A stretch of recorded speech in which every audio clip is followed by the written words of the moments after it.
Hi, I'm BJ, and this is the Arcane Alienist Podcast.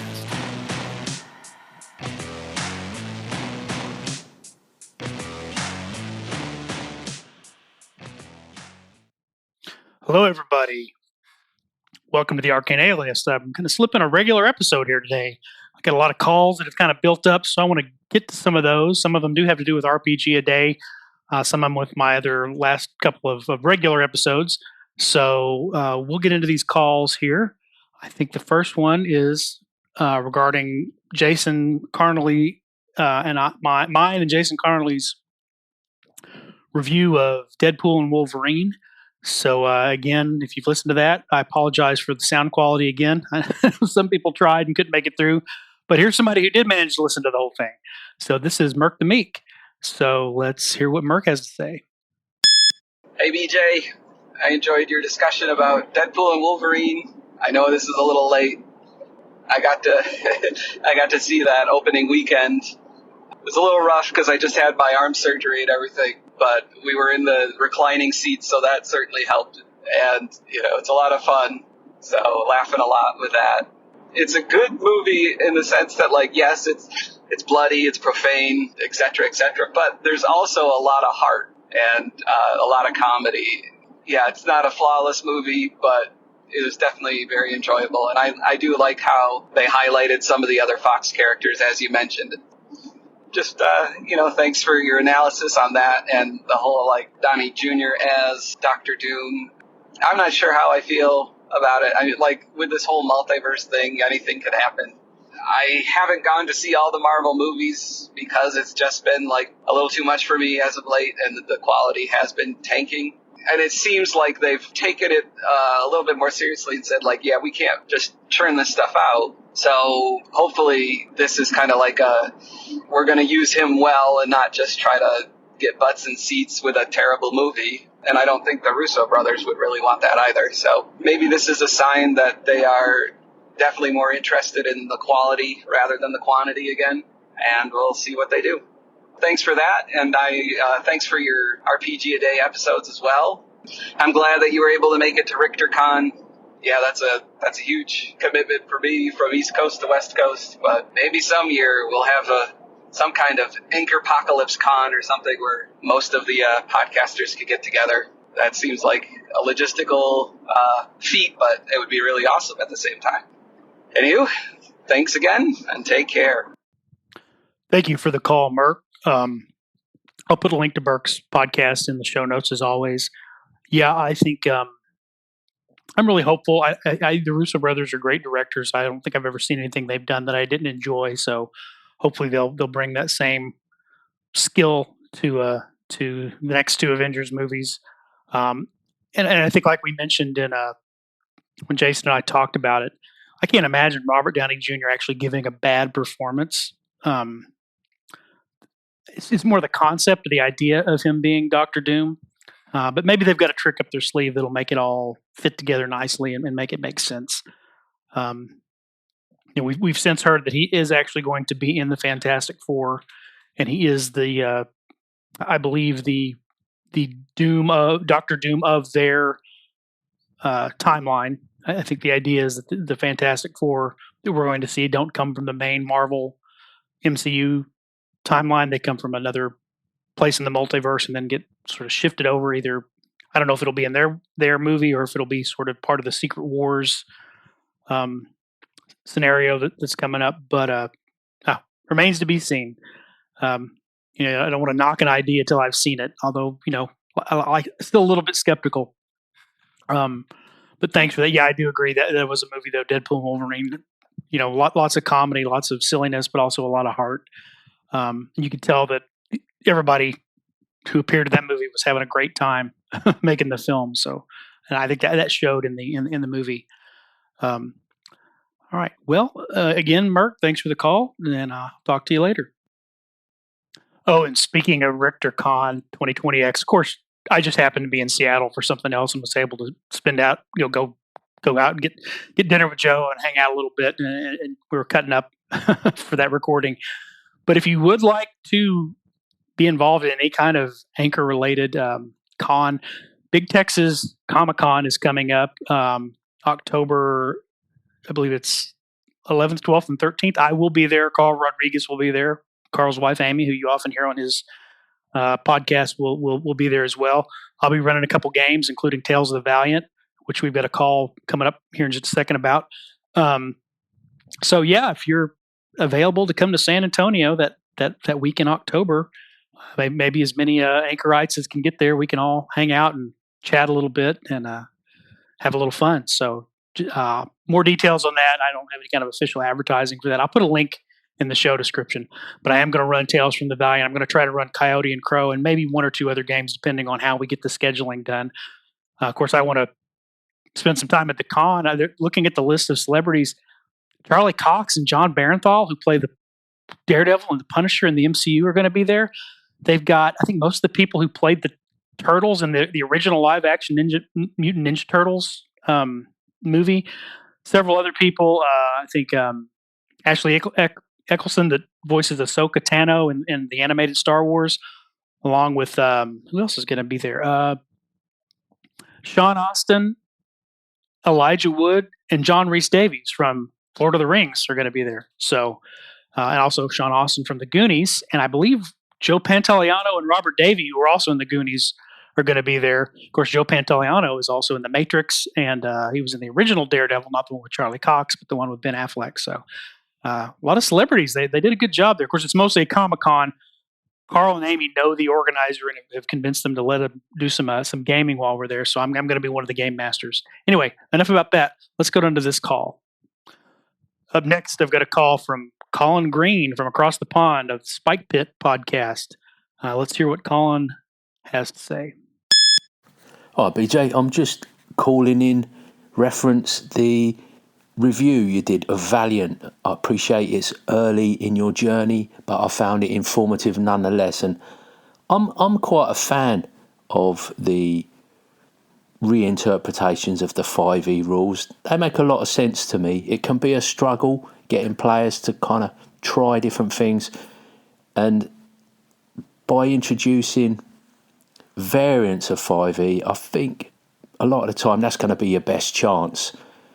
I'm exploring various things at the moment, such as Beowulf, Symbaroum, and I'm also interested in some of these new developments, the likes of, Valiant and Nimble. And there was another one, was it DC-20 that came out a while back? But Nimble, I don't think it's out there yet. There was a Kickstarter. And I'm interested to see what these games are doing. So thanks for sharing your content. As always, take care, mate, and I'll catch you later. Good to hear from you, Collin. It's been a while since we had a call from you, so I'm happy to hear your voice. Nimble. There was a Kickstarter, and it's on its second Kickstarter. The one that just, I think, either is still open or maybe is just about to close, is for a broader edition of it. But they did kickstart sort of their basic rules, which I don't know if those are available, but I did kickstart it. If you want to know more about it, let me know. Maybe that's worth me doing an episode on. And it's just house rules for 5th edition Dungeons and Dragons. Mostly what I see it doing, although it's not everything it does, is it takes some of the better parts of, I think, Pathfinder 2nd edition and puts them into 5th edition to try to speed up the game and then make things run a little more smoothly. So that's probably worth me doing a review of what has already come. I know with the new edition, I don't know if they're changing the sort of rules they published before or if they're sort of taking those rules and expanding on them. I know they mentioned having some new classes and species and other kinds of options for characters in the thing that's being kickstarted right now. But maybe I will circle back around and do that because I have wanted to. I wanted to play Tales of the Valiant as written and see how it works because I am preparing for to run it at a con in October. But I think we may, if we continue to play just with a home group like we have, but I may try to slip some of those nimble things in there and try them out just to see how it works. So thanks for bringing that up, Collin. Yeah, there are a lot of 5e variants out there. I think there's a 5e modern, a couple of different versions of that. So people have, much like they did with 3rd edition Dungeons and Dragons, taken the core engine and built alternate ways of playing with it, and I think it's I'm glad that Hasbro wasn't able to put a kibosh on that. I think it may be the ultimate karma if Hasbro suffers because people continue to love and enjoy the 5e game engine, but they have other publishers even to get their kind of high fantasy version of playing with it. So they don't have to buy from Hasbro anymore. That I think that would. I don't know if those corporate types ever really learn their lessons, or if they're kind of like they're kind of like the Legion of Doom and Super Friends. They just disappear, defeated, and we know they'll be back with another evil plan at some point in the future. It's just a matter of when, right? All right. Well, again, thanks for calling in, Collin. Again, everybody, he's got the Spikepit podcast, so I will put a link in the show notes. And Collin, I'll talk to you later. All right, who have we got up next? We're going to get into some calls here about RPG a Day more specifically. So here we go. Hey BJ, Karl calling in to your RPG a Day stuff, and I think I'm calling in after day 10. I'm sure there's lots and lots of stuff to discuss, but day 10 finally prompted me to take some action. And so I was wondering if you've seen a couple shows. There's a show, Dork Tower, where the people are playing at the table and then they go back and forth and they're in the game world and then they're at the table. That's one. And then the other one, examples of where people are playing at the table and it's like a show or whatever, or a movie. And then the other one is a show I found on Amazon called AFK. I think it was like a fan-made show. And it's not so bad. It's not quite a role-playing game, but it plays almost as if the characters were transported to their MMO world, and it's very World of Warcrafty. So there's a couple examples there. It would be cool to see a Traveler show. I wonder how they would do it. I mean, I bounced off the Foundation show, so I don't know. It's hard to do because people have certain expectations about the books they read or the games that they played. I think the book of Malzahn, the Malzahn stuff would be a cool show. I think would be another one that I would think of. And someone actually mentioned Black Company. I'm looking forward, and I hope it comes to fruition, the Warhammer 40K show that Henry Cavill is helping out with. Anyway, talk to you soon. Hey, Karl. Again, that's my frequent collaborator and partner in crime, Karl Rodriguez of the GMologist Present. Karl, I am looking forward to the Henry Cavill's 40K show if that actually comes to fruition. I hear it's still on, so you might also want to check. Karl is on Jason Connerly's most recent episode of Nerds RPG Variety Cast, where Jason interviews him and a few other people about hard science fiction in role-playing game, the difference between hard sci-fi and, say, science fantasy and Sword and Planet types of things. Very good episode. A lot of great discussion there. So I'll put a link in the show description. We got some calls from Jason coming up here in a minute as well. Traveler comes up quite a bit in that it can be more of a hard sci-fi. You can push it into space opera at a little bit of, on the edges when you start talking about other sentient humanoid species. I think if you stick with the Vargur and the Aslan, I believe there's a sort of a scientific way to explain why they exist instead of them just being, bizarre aliens. But the larger Traveler, I think, starts to get into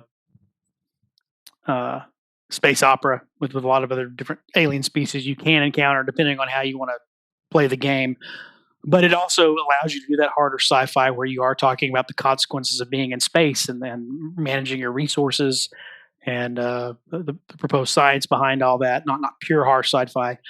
I think Foundation, I don't know how you could adapt the actual Foundation by Isaac Asimov, because it really is a series of vignettes across a vast amount of time, just showing sort of how the Foundation works, and how they use, predictive science to, they call it psychohistory.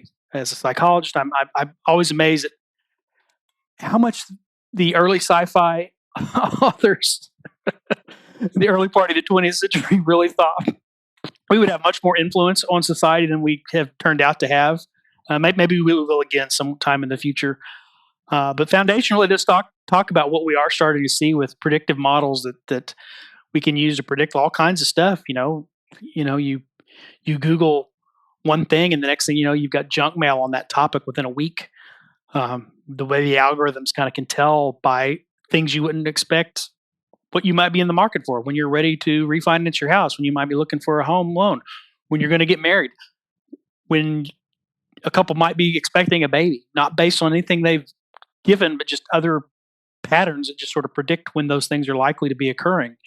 That sort of reminds me of Foundation. I think the problem is Foundation is very interesting if you're a sci-fi fan, but it doesn't translate well into a great adventure drama. The way that I think there are episodes of it that do, but I don't think you can tell that story. And so I think they really deviated in the show, the adaptation for the show they did, and it's just not. If you really wanted to see just some live action version of the Foundation novel, I don't think there's any way they could have done that. And maybe they could have, but I don't know how many people would have really wanted to see it, right? But some of those shows you mentioned, I haven't heard of any of those. I'm going to have to check them. I have heard of Dork Tower, but I haven't heard of the other ones. So I have to check it out. I know there is another one called, I think it's called The Guild.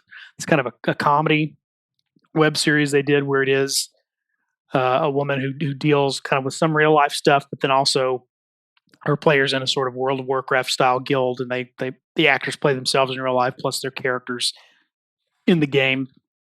So a lot of great suggestions to follow up and check out. So, Karl, thank you again for the call, and I'm sure I will be talking to you very soon. I think we've got more games coming up in the near future. So be sure and check out everything Karl does, both his podcast and his YouTube channel, and I'll put links in the show description. All right, let's see what we've got. I think we've next got some calls from Jason Connerly. So let's see what Jason has to say.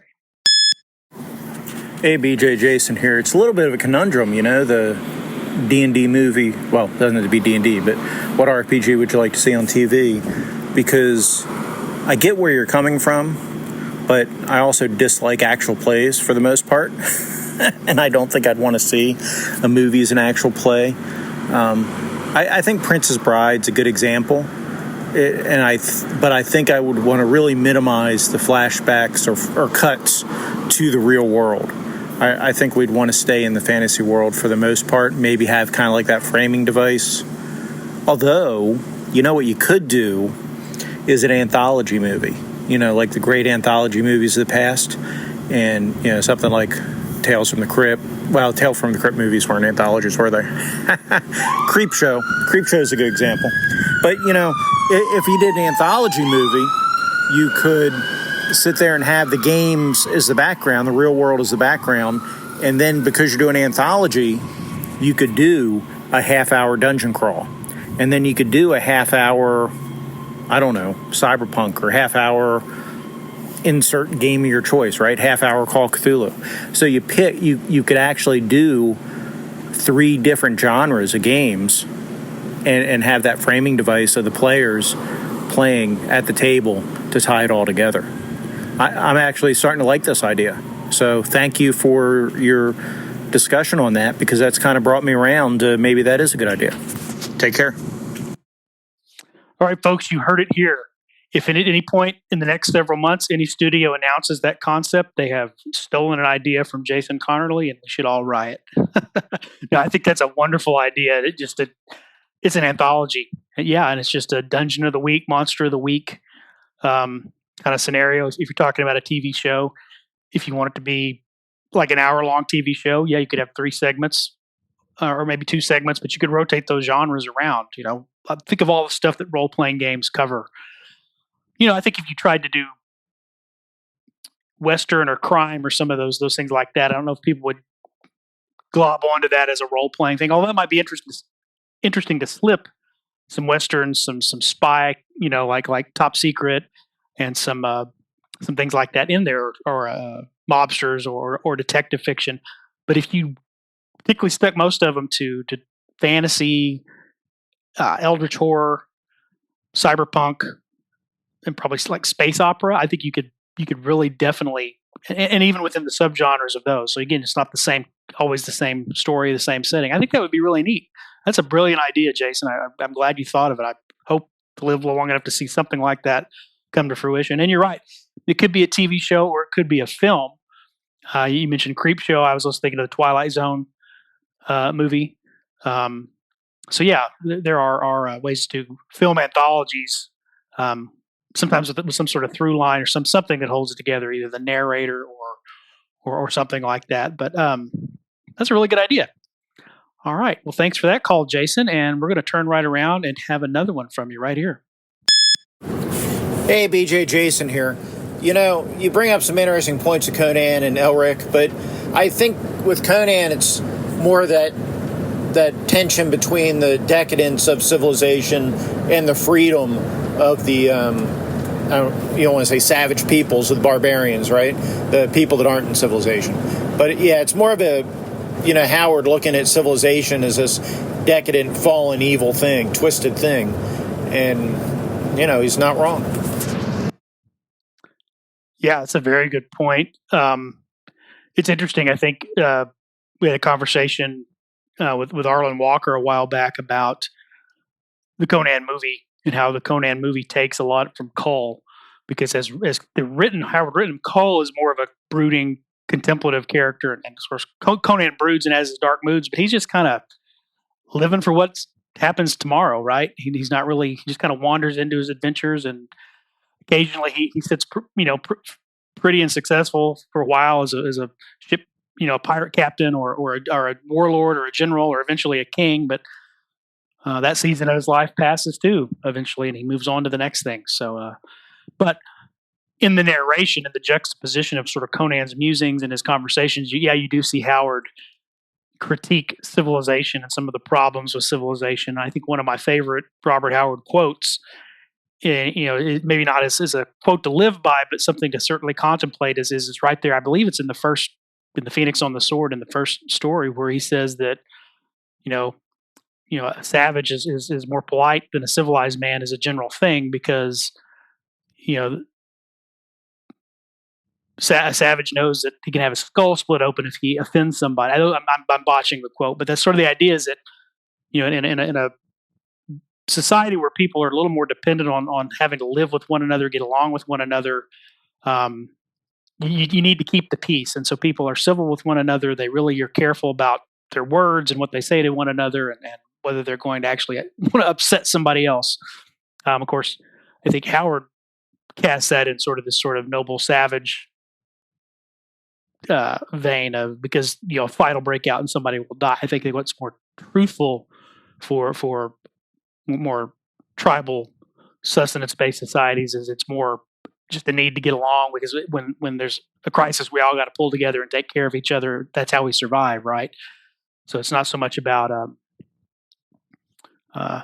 there's a constant threat of getting your skull crushed or getting your throat slit. It's more of a constant threat of losing the relationships you need to survive in a harsh environment with limited resources. But I think it's true one way or the other. Something that happens in advanced civilization is we start to become uncivil because we become comfortable in the fact that we don't have obligations to other people. We can smart off, we can be rude, we can be insensitive, we can be cruel, we can be uncaring. And the more distance we get from one another, the easier that is. I mean, I don't like to get political on my podcast, but it's an election year. Just watch social media. I mean, it's always nasty anyway, all the time, but it really ramps up during election year, doesn't it? All right, enough of that. Let's see. I think we've got one more call here from Jason. Let's take a listen. Hey, BJ, Jason here. Listen to your episode on great character gear for RPG Day. I'm really enjoying your RPG Day. And, I don't know how big I am in inventory slots. I understand the idea. You can carry one thing in this hand, one thing in this hand. A game takes us pretty far is Pathfinder. I'm talking 1E, although 2E may do this. And it's the idea of you have gear slots on the body. So, you have a headband slot and a cloak spot and a cape spot and a right arm bracer spot and a ring spot for each finger. And, it breaks it down that far. And although I see the utilitarian nature of that and the advantages of that, at the same time, what's to stop you from wearing two headbands? I mean, obviously, you have the literary idea that the magic wouldn't work, the two magics would conflict each other, but it's not like you can't wear two headbands in real life. You know what I mean? So, I don't know. I think it's useful to a point, but it also adds the video gamification of RPGs. Although, to be fair, games with slot systems and the idea of putting things on slots of your body predates video games. So that's not a video game. It's something video games do, but it didn't go from. Well, it may have gone from RPGs to video games and back into other RPGs that didn't realize our other RPGs did it prior to the video games. That's possible. I don't know.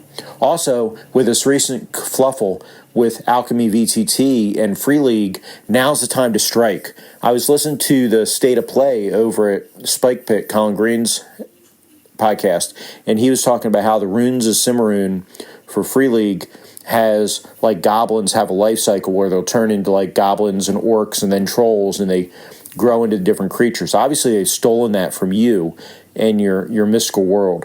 And so now that Free League has some bad press, is the time to strike. I think if you sue them over this idea, you could probably get rich because they'll probably settle quickly out of court. So I'm not a lawyer. I didn't stay in Motel 6 last night, so you probably don't want to take my advice. Well, the joke's on us, Jason. I actually stole that idea from somebody else. I believe it was Jim Davis, who is the host of WebDM. But I don't even know if he credits himself with that idea. I think he plucked it from somewhere else too. So, but hey, first one to copyright something, that's the law, right? Anyway, as far as inventory slots, I don't. Other than just the logic of things like, you could wear two headbands, you obviously couldn't wear two pairs of gloves or two pairs of shoes, something like that, or two suits of armor. I think that's too granular. I think the slot-based system I like is still a little more abstract. It's the kind they use in Knave and Karen, where it's not so much that you have an arm slot and a hand slot and a belt pouch slot and a backpack slot. It's that you've got a certain number of item slots just sort of limit how much you can carry rather than trying to track weights. It's just, hey, you've got 15 equipment slots. A sword takes a slot. A bundle of torches takes a slot. If you wear light armor, that's one slot. If you're going to put on like heavier armor, that takes up two slots. So it's still kind of tracking sort of an abstraction of the size and weight of these items. I think in the Knave, originally 100 coins took up a slot. In second edition Knave, they've made 500 coins take up a slot. So it's just so you're not nickeling and diming on coin weights or pounds or ounces or anything like that. But it also sort of mitigates against this idea that I'm going to carry around 6 different magical bastard swords. I'm strong enough to carry that amount of weight. Well, it's not just the weight; it's the practicality of how much space that takes up as you go around. So, but I hear what you're saying. When you get down to that little, I've seen that on the Pathfinder. I think there's even versions of the 1E Pathfinder character sheet where it shows like the version of the Leonardo da Vinci, anatomy, diagram of the human body, and it's got, you can fill in what magic items or what items or possessions fill each kind of slot on the body, right? I think that's a little too granular. And just tracking weight, that works for people. It has for years, but to each their own. I see where you're coming from, and I definitely think you get too granular, like you're saying. So. All right. Well, thank you, Jason, for all those calls. Everybody, be sure and check out the Nerds RPG Variety Cast, the link in the show note. Always good to have a conversation with Jason, whether it's asymmetrical by trading messages or in person when the times we get together and on each other's shows. So got one last call here from the Pink Phantom. Hey, BJ, the Pink Phantom here. I was listening to your Day 15 RPG A Day podcast when you went into talking about inventory and slot-based inventory, and you were talking about how the old D&D computer games, anything just took up a slot. And I was thinking about how in I believe it was Diablo, that items took up different amounts of your inventory space. And the other thing that came to mind was when you were talking about just slot-based inventory was the game Grok, which I say because it has a question mark and an exclamation point at the end of the title of the game. It has a slot-based inventory on the character sheet. It has a place called Resources, and there's a limited number of slots, and when a character has something that's referred to as an asset, it takes up one of those slots. But also, when they fail some kind of a check that they acquire some sort of a condition, that will also either take up a slot or it will alter an asset, develop. I think that is the term they use, an asset in a slot. And one of the examples it gives is armor being damaged. So I thought that was kind of an interesting take on inventory and how it interacts with how a character failing a combat check or something like a saving throw with the equivalent in Grok can affect what they can carry or the things they're already carrying. Anyway, I've really been enjoying listening to your RPG podcast as well as the regular podcast that you're also managing to put out on a pretty regular basis during this month. So keep up the good work, and can't wait to hear what you come up with next time. Thank you, Pink Phantom, for the call. Again, I'll put a link to his show in the show notes. Yeah, I was specifically thinking of Baldur's Gate 1 and 2 and Icewind Dale, the Icewind Dale games, which are based on that Baldur's Gate engine with those slots. And I noticed when they switched to Neverwinter Nights, the original Neverwinter Nights game, they kind of changed that. You have a grid, and you have to put an image of your of any piece of equipment into the grid, and it all has to fit. So like if you have a really large, like a two-handed sword or a pole arm, it takes up more space in the grid than say a long sword or a short sword or something like that. And so there's weight also involved, but there's also just how much you can fit on the grid. It is sort of a slot system that's a little, not just one item, one slot. It bigger items take up more of those squares in the grid, which I think is kind of a prototypical slot system. Sounds kind of like, maybe not identical to what you're talking about, but yeah, where it's in Diablo where things it's not just a 1-to-1, right? And that's interesting about the other game you're talking about there, Grok, where it affects your inventory based on when equipment might get damaged or something. So, well, thank you again, Pink Phantom, for that call. Take care. It's always good to hear from you. I want to thank my other callers, Jason Connerly of the Nerds RPG Variety Cast, Karl Rodriguez of the GMologist Presents, and Mirke the Meek of the Mirke the Meek podcast. Links in the show description. So that's it for this episode. We'll get back to RPG Day next time and try to finish out the month here. So until I'm back, wherever you are out there, take care of yourself and try to make someone happy today.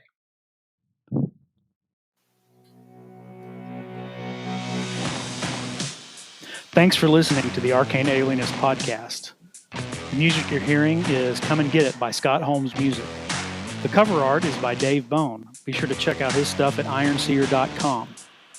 You can leave me a message. I have my SpeakPipe account linked to the show description. You can also send me an email at arcane.alienist@gmail.com.